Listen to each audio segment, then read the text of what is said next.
If you care about public education, special education, or whether the rule of law still matters inside the federal government, what happened in this Senate hearing deserves your attention.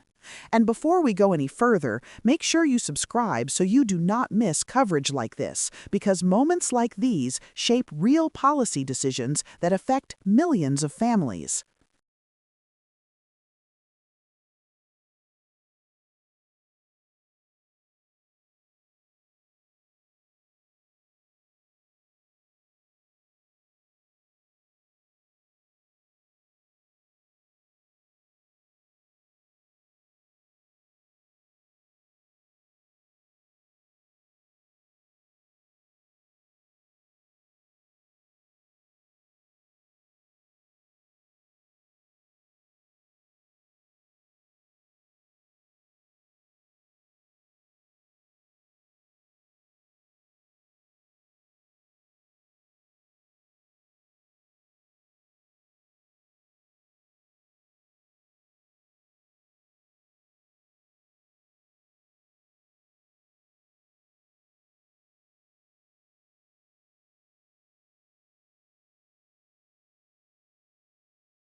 Today, Senator Maggie Hassan of New Hampshire asked what she described as a question she never imagined she would have to ask in the United States Senate.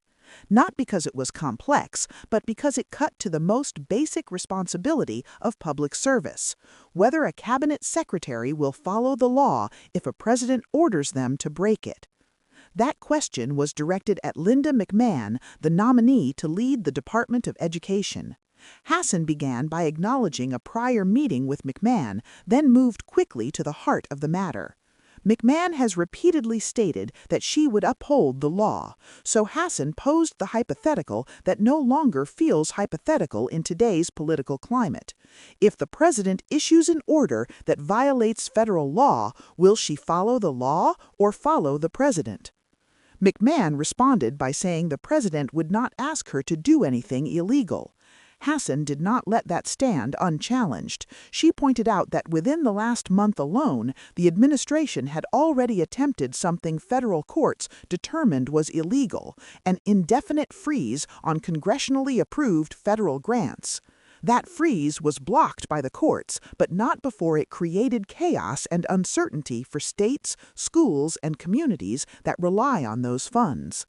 And that is where the conversation turned from theoretical to deeply personal. She also addressed the repeated framing that career and technical education lacks bipartisan support.